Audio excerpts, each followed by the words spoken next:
Guys, welcome back to some more AFK Arena. So today we're over on the free-to-play account on the test server. That is right, guys. This is the test server, looking at the brand new Hypogean hero, Leofric. So ultimately, guys, we thought he was going to be a caster. He is not. He is support. That is right. He is a support class, so very, very cool. Looking at his ultimate ability, as you can see, a ton here. So he summons a shadow statue in front of the enemy with the highest attack rating and taunts them for 8 seconds. The shadow possesses 1,150% of the attack rating as health, and one may only be present at the time. If it is destroyed before the timer ends, the enemy loses 18% attack rating. As you can see, level 3, 25% attack rating can only occur once.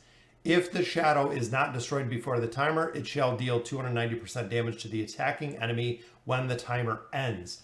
So again, he's going to summon a shadow or a statue kind of in front of an enemy. The enemy is going to attack it. They're going to lose 25% of the attack rating if the shadow is not destroyed. If they destroy it, it is going to take damage. So very cool ability there. Hellworms deals 250% damage to enemies within a certain range, also causing them to lose 90 energy points, guys. So they are going to lose 90 energy points. Any enemy that are dealt damage shall also have their energy reduction reduced by 50% for 4 seconds. As you can see down here, energy recovery rate is reduced by 70% for 5 seconds. That is a massive, massive energy nerf right there, guys. That is going to be pretty big for him.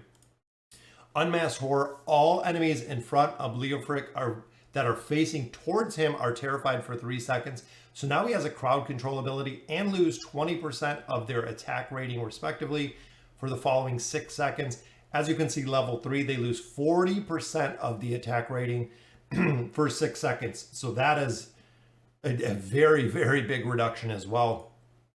Perfect Disguise. Leofric and his most injured ally become immune to all damage and attacks for 5 seconds.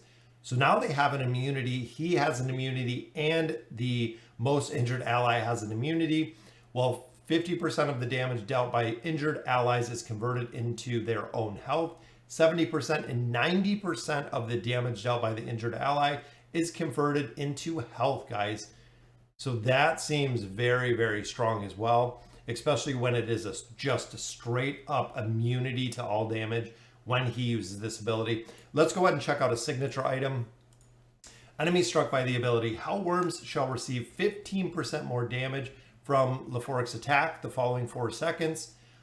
The plus 10 gives 25% of attack, but look at the plus 20, guys. Enemies struck by the ability Hellworms shall receive 25% more damage from all attacks for 4 seconds, and then 35% more damage from all attacks. That is the point to really look at, all attacks for the following 6 seconds, guys. So that is very, very powerful.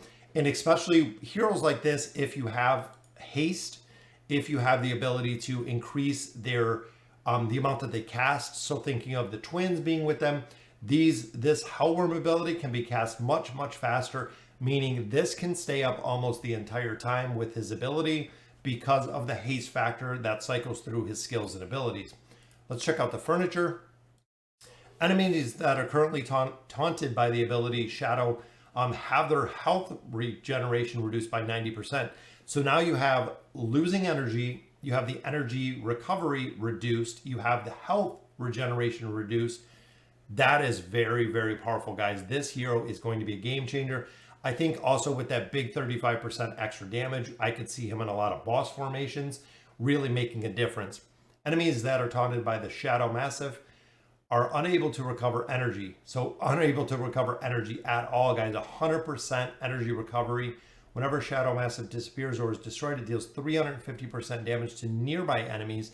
So now it is an AoE factor, also stunning them for 3 seconds. Now it has a crowd control factor. So he has a ton of crowd control. This is going to be a really, really big distraction when it comes to the battle, just like we see with totems, just like we see with minions. This I think is going to be a really big distraction, focusing on the enemy with the highest attack rating as well when he ults. Let's go ahead and we'll hop into the arena and we'll see exactly what this looks like. All right, so we slowed it down a little bit. There we go. So there's attack, which are the normal attacks. Boom, shielded this enemy. But if you looked, guys, they actually went invisible. So when he did the shield, he went immune for 5 seconds. They went immune for 5 seconds, but he actually went untargetable. See how the enemy actually moves up here to attack the other target. There's the ultimate ability. There's the shadow, guys. So more than one enemy, so they are attacking the shadow. There we go. So they killed it. There is the AoE fear. So it seems like he is going to fear anyone who's in front of him. I don't like that he's coming right to the front line, but there is the immunity, guys, where he goes into that shadow form. Here comes the statue. Boom. There is the statue. And there's the little, I think that's the hellworms. When he does that little, the three little hellworms that pop out. So there's the fear, guys. So essentially he is creeping up towards the front, which again, I don't like. I want him stationary in the back, but that 5 second immunity that he is casting there seems very, very powerful, guys. So here comes the statue. Boom. So now they all focused around that statue, trying to kill that out. There's the immunity, so it just goes to one target. I could see the immunity being really strong. I could also see the immunity if you have a frontline hero that you actually go immune with. Because they are untargetable, it could be a little bit of a problem. As you can see here, both the enemies are attacking him. But ultimately, guys, a very, very cool hero indeed. Seems like he's going to be really strong, guys. Look at that crowd control aspect there. Boom, there's the big distraction. It is marked up here with who the shadow is attacking. They both went immune again. And he continues to use his abilities, his skills and abilities while he is immune. I believe that is the shadow worms right there.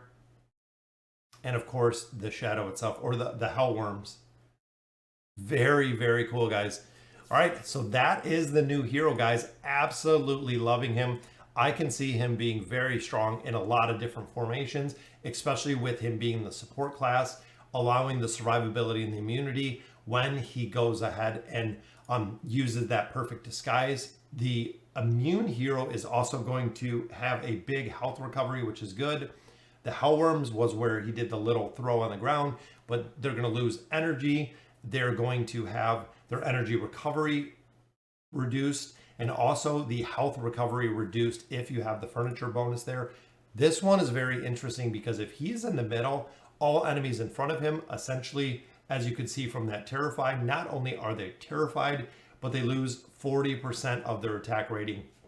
Meaning once they get feared, they're going to come back much, much weaker for the following 6 seconds, which is going to be a huge crowd control aspect there.